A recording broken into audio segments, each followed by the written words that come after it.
तो आइए शुरू करें।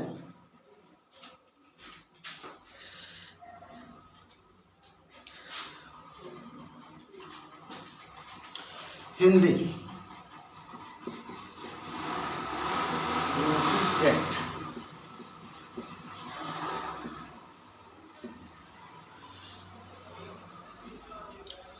अगर आप यूपी टेट में 25 नंबर हिंदी में लाते हैं तो कोई भी आपको 95 नंबर लाने से रोक नहीं सकता है। लाएंगे कैसे? उसका पहला तरीका है कि आप व्याकरण का पोर्शन पूरा तैयार करिए। अब व्याकरण का पोर्शन समझना होता है, केवल उसका भाग केवल समझना होता है। उसमें रटने जैसी कोई चीज़ नहीं होती है। न परिभाषा रटिए, न शब्द रटिए, टेक्निक समझ लीजिए उसकी टेक्निक क्या है।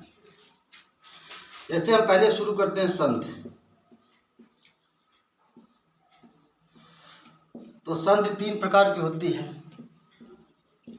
स्वर, दूसरी है व्यंजन और तीसरी है विसर्ग। तो सबसे पहले स्वर संधि पे हम आते हैं। स्वर संधि के कितने भेद हैं? 5 हैं। दीर्घ संधि, गुण संधि, वृद्धि संधि, यण संधि और अजादि संधि। इसको आप लोग टेक्निक इसकी देखिए, निकाला कैसे जाता है। न तो आपसे परिभाषा पूछी जाएगी इसमें और न तो कुछ। इसका नाम है दीर्घ संधि। मात्रा जहां भी बड़ी हो जाए,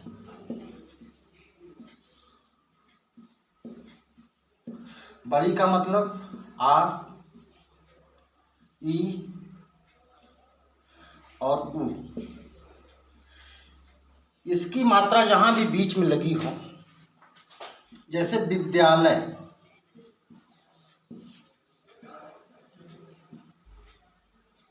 क्या है? बड़ी की मात्रा है, ठीक है। मुनींद्र, इसमें बड़ी ई की मात्रा है। जहां भी स्वर की बड़ी मात्रा होती है वहां पे दीर्घ संधि होती है। दूसरा है गुण संधि। क्या? गुण संधि।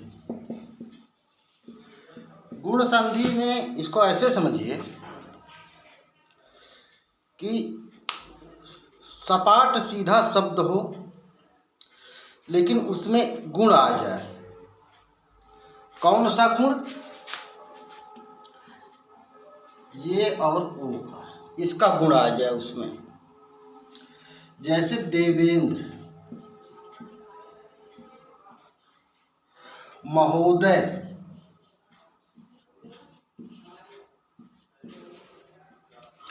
इस टाइप के जितने भी शब्द हैं, नौढ़ा, महोत्सव, ब्रह्मर्षि, महर्षि, ठीक है। और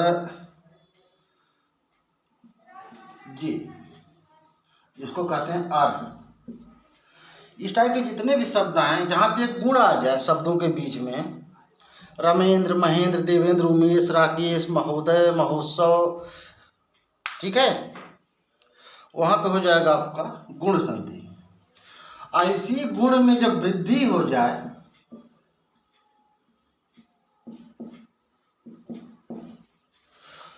जब गुण में वृद्धि हो जाए तो हो जाएगी कौन सी संधि? वृद्धि संधि। वृद्धि संधि जैसे मतैक्य,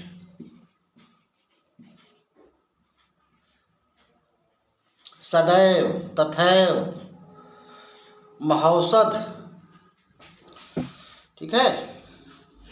ये हो जाएगा आपका वृद्धि संधि। जब गुणों में वृद्धि हो जाए, इसका मतलब है कि अ की मात्रा और औ की मात्रा आ जाए, तो कौन सी संधि हो जाएगी? ये गुण में वृद्धि हो गई यहाँ पे, इसलिए यहाँ पे हो जाएगी वृद्धि संधि। तो दीर्घ संधि हो गई आपकी, बड़ा हो जाए।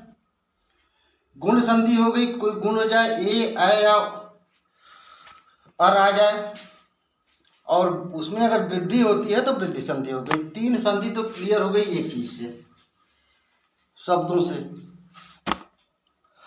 अब आती है इसमें यण संधि। कौन सी?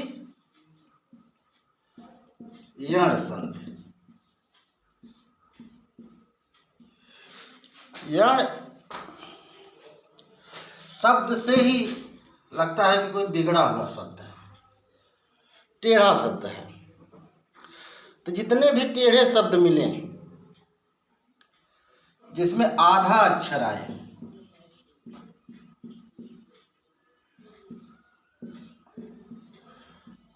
ये पहले भी आ सकता है और बाद में भी आ सकता है। जैसे इत्यादि, ठीक है, व्यूह, ठीक है। अब व्यूह का संधि विच्छेद क्या होगा? बी धन ऊ, ये हो गया व्यूह। जहां पे भी आधा अक्षर आता है वहां पे यण संधि हो जाती है, और जहां पे सीधा सपाट शब्द आ जाए वहां पे अयाद संधि हो जाती है। सीधा सरल शब्द, पवन, पावन, ठीक है, इस टाइप के जितने भी शब्द हैं, नयन, सब आते हैं किसमें? यण संधि में, और अयाद संधि में आ जाएंगे। गायक, पावक, सीधे शब्द हैं, कोई मात्रा नहीं है, न तो ए की मात्रा है, न तो औ की मात्रा है, न तो ओ की मात्रा है, न तो औ की मात्रा है, न तो इसमें अर आया है। कोई भी शब्द नहीं इसमें आ रहा है ऐसा कि जिसमें आपको ये मात्राएं मिलेंगी। सीधा सपाट शब्द अगर आ गया वो हो गई आपकी अयाद संधि। अब इसको सुन लीजिए एक बार ध्यान से। अगर बड़े स्वर की मात्रा लगती है अ, ई और ऊ की, अ, ई और ऊ, तो उसमें होती है दीर्घ संधि से विद्यालय, ठीक है। और तमाम ऐसे शब्द हैं। और उसके बाद आगे बढ़िए थोड़ा सा, उसके बाद आएगी आपकी संधि गुण। कोई भी एक गुण आ जाए, ये और ये, तो वो गुण संधि। इन गुणों में जो वृद्धि होती है तो वृद्धि स्वर संधि हो जाती है। कोई बीच में आधा अक्षर आ जाए या पहले आधा अक्षर आ जाए तो उसमें होती है यण संधि, और अयाद संधि होती है सीधा सपाट शब्द हो। जितने भी संधि दिए हुए हैं सबके पास एक किताब होगी। किताब, हर किताब परफेक्ट होती है।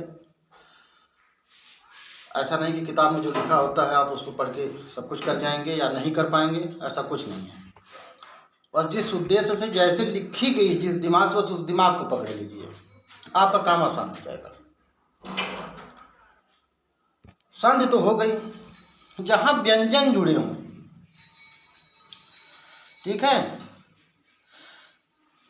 जैसे एक शब्द है वागीश, जिसका संधि विच्छेद होता है वाक धन ईश। जहां पे व्यंजन जुड़ता है वहां व्यंजन संधि होती है। तो जनरली व्यंजन संधि पूछी ही नहीं जाती है लगभग किसी भी परीक्षा में, चाहे टेट हो, चाहे सी टेट हो, चाहे लेखपाल हो, चाहे बीडी हो। संधि आ जाएगी, उसका विच्छेद पूछ देगा, विच्छेद आएगा तो संधि करने को दे देगा। संधि नहीं पूछी जाएगी उसमें, इस शब्द में कौन सी संधि है, संधि करने के लिए दिया जाएगा। वाक धन ईस आ जाएगा या वागीस आ जाएगा, इसका संधि विच्छेद क्या होगा।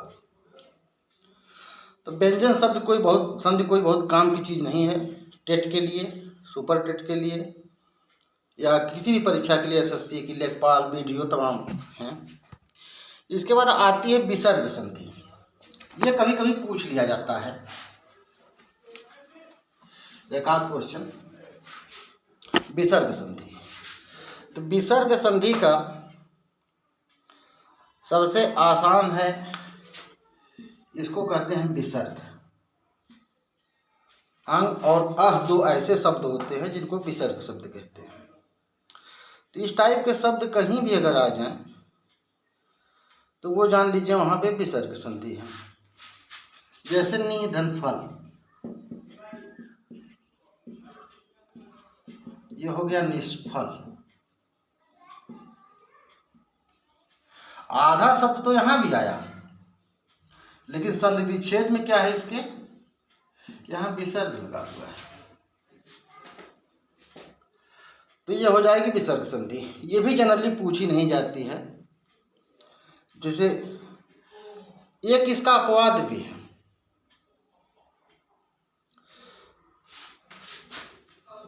अपवाद क्या इसका है, जैसे दु धन रू,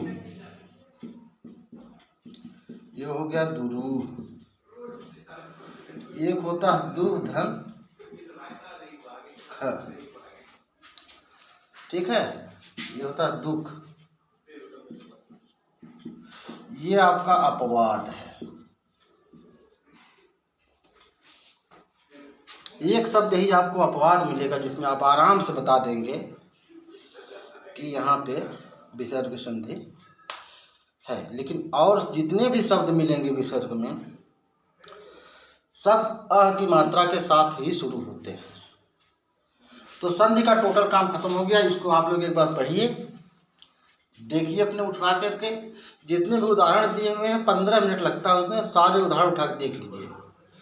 जितने भी पेपर अब तक के आए हैं टेट के, सब उठा के देखिए। किसी भी संधि में अगर आपको पकड़ने में दिक्कत आ रही है तो उसको हमको बताइए आप कि सर ये पकड़ने में दिक्कत आई है, आप उसको तुरंत पकड़ लेंगे। ये मेरा दावा है। 10 दिन के अंदर 95 नंबर लाना है। टारगेट आसान नहीं है, लेकिन इसको अगर आसानी से किया जाए तो आसान हो जाता है। कोई भी काम कठिन नहीं होता, बस कठिनाई से किया था तो कठिन हो जाता है, आसानी से किया जाता है तो आसान हो जाता है। अब उसके लिए हम आपको बता रहे हैं कि संधि के बाद दूसरा टॉपिक आता है समास। लेकिन समास के पहले थोड़ी सी एक चीज समझ लिया जाए। उपसर्ग और प्रत्यय। उप मतलब होता है समीप। हर जगह बताया जाता है, सारी कोचिंगों में सारे टीचर बताते हैं, सारी किताब में लिखा है, उप मतलब समीप होता है। तो जैसे मेरे उप, मेरे समीप जो सब चीज होगी, अगर मुझे वहां तक पहुंचना है तो फर्स्ट वो है या मैं, तो पहले उसका नंबर आएगा। वो तो अपने जगह पे फिट है, मैं उसके समीप जा रहा हूं, मतलब वो चीज पहले से अपनी जगह सेट है, मैं शब्द उसके पास जाता है, तो हो जाता है उपसर्ग। जो शब्द से पहले लगता हो, पहले फिट रहता है, वो होता है उपसर्ग। ठीक है। अब उपसर्ग, जैसे एक शब्द लीजिए भाव, और एक शब्द है अभाव। ये तो पहले से फिट है, पहले आएगा। उप मतलब पहले, जो पहले लगे वो क्या होता है, जैसे निरपराध, निर्जन, संगम, कपूत, सुपूत, इस टाइप के जितने भी पहले जिसमें लगाया जाए, जोड़ा जाए शब्द, वो हो गया उपसर्ग। और जिसमें वही बाद में जोड़ा जाता है वो होता है प्रत्यय। ठीक है। प्रत्यय में जैसे एक होता है अक्कड़ प्रत्यय, जैसे घुमक्कड़, पियक्कड़, भुलक्कड़, बुझक्कड़, जिसमें बाद में शब्द जुड़ा हुआ हो, मूल शब्द पहले हो और लगता हो कि कोई शब्द उसमें बाद में जोड़ दिया गया है। मूल शब्द को निकाल लीजिए। निकालेंगे कैसे? 10 उदाहरण देखिए, आराम से निकल जाएगा, उसमें कोई टेंशन की बात नहीं है। जो पहले आ जाए वो उपसर्ग, जो बाद में आ जाए प्रत्यय है। ये टॉपिक बहुत इंपॉर्टेंट नहीं था, इसको हमने इसलिए बताया कि इसी पे आपका समास डिपेंड है टोटल। अब इसके बाद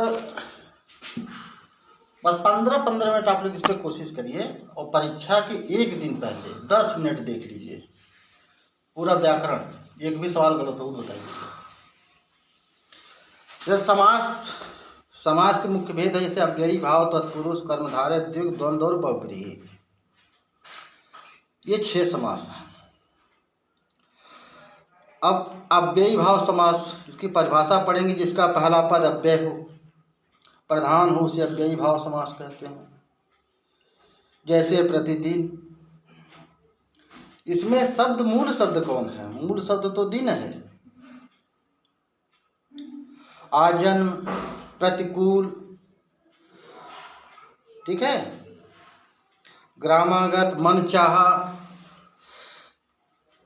तो इसमें सबसे बड़ी बात यह है कि आपको ये समझना है कि जिस समास में, जिस सामासिक शब्द में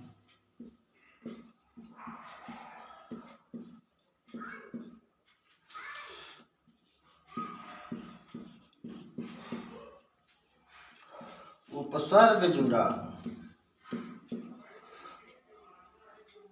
वो कहाँ क्या होता है? वो होता अव्ययी भाव समास।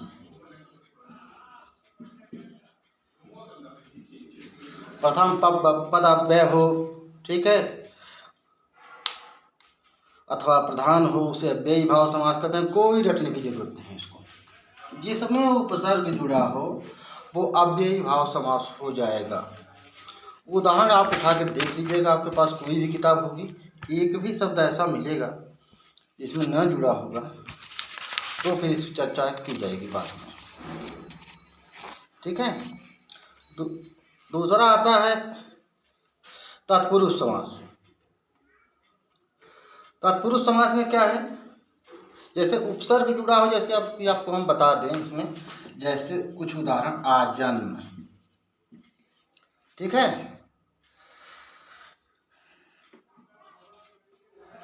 प्रतिकूल, ठीक, भरपेट,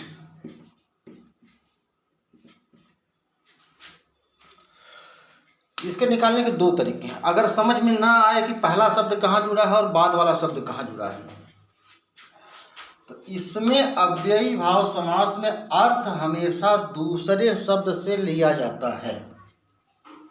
जैसे आजन्म में है जन्म से लेकर, ठीक है, भरपेट में है पेट भरकर। बाद वाले शब्द से अर्थ लिया जाए तो वहां अव्ययी भाव समास हो जाएगा। 2 तरीके हो गए।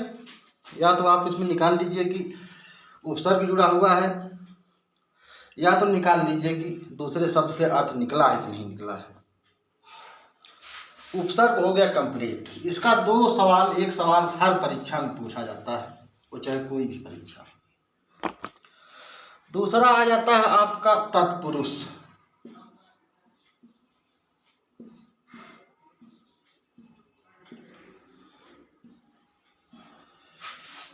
इसमें कारक छिपा हुआ होता है। कारक मान लीजिए न याद है, ठीक है, बहरहाल याद करना पड़ेगा इसको। कर्ता ने कर्म को करण से के द्वारा, ये बाद में हो जाएगा। लेकिन सबसे पहले कि समास कौन सा, इसको पकड़ेंगे कैसे। इसमें पहली बात है कि प्रत्यय जुड़ा होता है।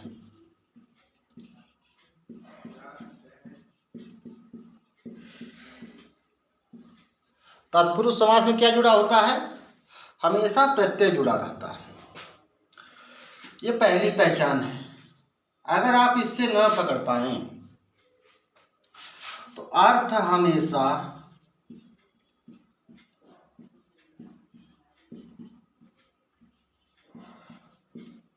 दूसरे शब्द से लिया जाता है। सॉरी, दूसरे शब्द से तो अव्ययी भाव में था, अर्थ हमेशा पहले शब्द से लिया जाएगा इसमें। जैसे गगनचुंबी, गगनचुंबी का समास विग्रह हुआ गगन, या इसका अर्थ जनरली होगा गगन को चूमने वाली। कोई भी शब्द आप निकालेंगे उठा करके, भयाकुल, भय से आकुल, ठीक है। स्नान घर, स्नान के लिए बना हुआ घर। हथकड़ी, हाथ के लिए कड़ी, ठीक। परीक्षा के लिए बना हुआ भवन, परीक्षा भवन। डाक के लिए बनी गाड़ी, डाक गाड़ी। देश के लिए की गई भक्ति, देशभक्ति। हमेशा अर्थ पहले शब्द से ही शुरू होगा इसमें।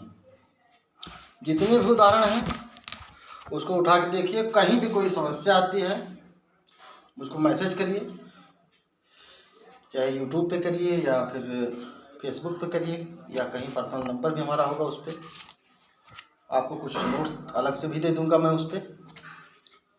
और बहुत ही आसान है निकालना, कैसे परीक्षा कैसे पास करनी है। 10 दिन का समय है, ज़्यादा उसमें तिकड़म करने की ज़रूरत नहीं है।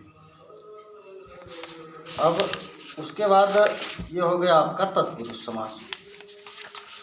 अब तीसरा आएगा आपका कर्मधारय, ठीक है।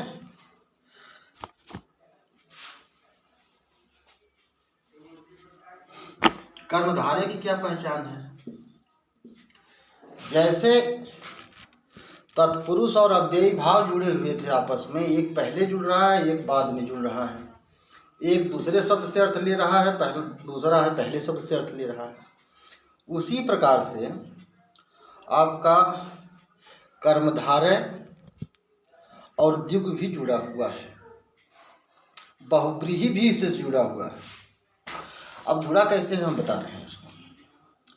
कर्मधारय का मतलब इस होगा, कर्म शब्द से निकाले, कर्म को धारण करने वाला।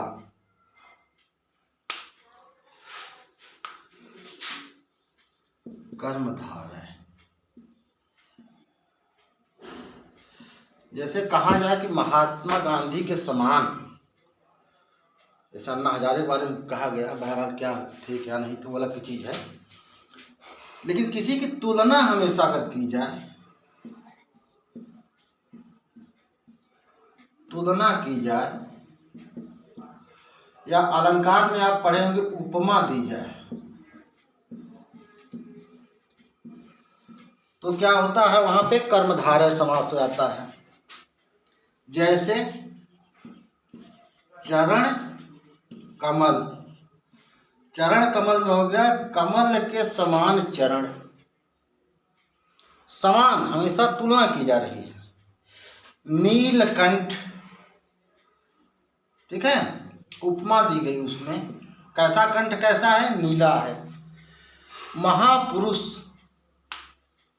महान है पुरुष, एक उपाधि दी जाए उनको, एक उपाधि दी गई हो उनको। ये 3 पहचान है कर्मधारय पकड़ने की।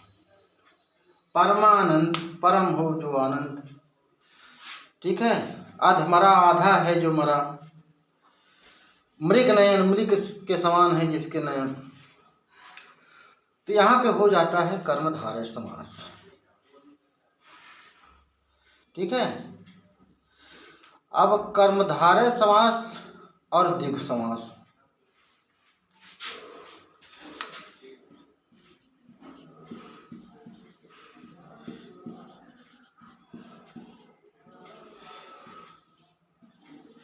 कर्मधारय समास के ऐसे शब्द जो दूसरा अर्थ देने लगे वो द्विगु समास होते हैं। और सबसे बड़ी बात होती है द्विगु समास जहाँ होता है वो संख्यावाची होता है हमेशा। सप्त सिंधु, 7 सिंधुओं का समूह, त्रिलोक, चौराहा, त्रिकोण, तिरंगा, ये कर्मधारय हो, अरे सॉरी द्विगु समास हो गया, संख्यावाची, ठीक है। लेकिन यही संख्यावाची शब्द जैसे दशानन, अलग अर्थ देने लगे रावण, तो वहां तक कौन सा समास हो जाएगा? फिर बहुब्रीही हो जाएगा, बहुब्रीही समास। तो कर्मधारय में उपमा दी गई, तुलना की गई। द्विगु समास संख्यावाची हो गया, लेकिन द्विगु समास जो अन्यत्र अर्थ देते हैं वो बहुब्रीही हो गया। ठीक है।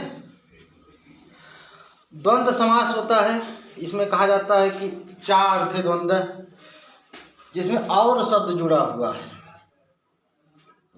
ठीक है, जिसमें और शब्द जुड़ा हुआ को पहचानेंगे कैसे?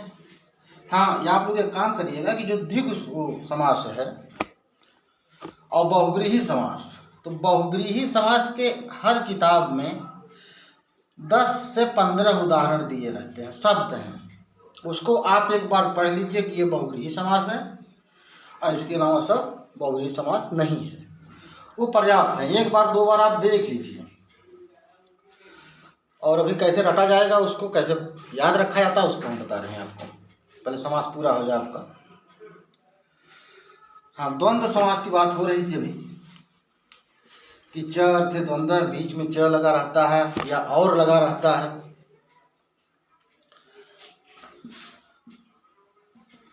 द्वंद्व समास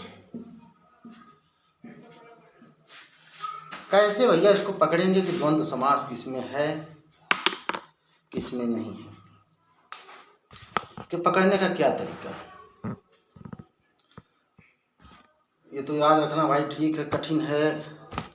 ठंडा गरम छल कपट अपना पराया तमाम शब्द हैं, लोग पकड़ भी लेते हैं, लेकिन जो पकड़ने याद रखने वाली चीज़ इसमें है, हमेशा आप द्वंद्व में रहेंगे। द्वंद्व का मतलब निश्चित नहीं रहेंगे। जैसे ठंडा के बाद तुरंत आएगा गरम, इसमें शब्द और विलोम आपस में जुड़े रहते हैं। ठीक है, जैसे कहा जाए राम लखन, राम और लक्ष्मण, तो इसमें और सामान्य सा अर्थ आप निकाल ले गए, जिसको याद करने की कोई जरूरत ही नहीं है, कि द्वंद्व समास आपने पकड़ लिया। लेकिन जैसे ठंडा गरम हो गया, अपना पराया हो गया, छल कपट हो गया, ऊंच नीच हो गया, देश विदेश हो गया, गुण दोष हो गया, हमेशा जहाँ शब्द और विलोम शब्द दोनों एक साथ रहें वहाँ द्वंद्व समास होता है। ठीक है, अब आप लोग एक बार उसको देख लीजिएगा, और इसके बाद अभी कुछ देर बाद हम चलाते हैं मैथ की क्लास। मैथ में बहुत सारे बच्चों को मैथ नहीं आती है। मैथ का मतलब ही होता है तिकड़म। लोग कहते हैं बड़ा गणितबाज आदमी है फलाना, क्योंकि वो तिकड़म करता है, तिकड़म से अपना मतलब निकाल लेता है। नेक्स्ट वीडियो में चलते हैं उसमें फिर।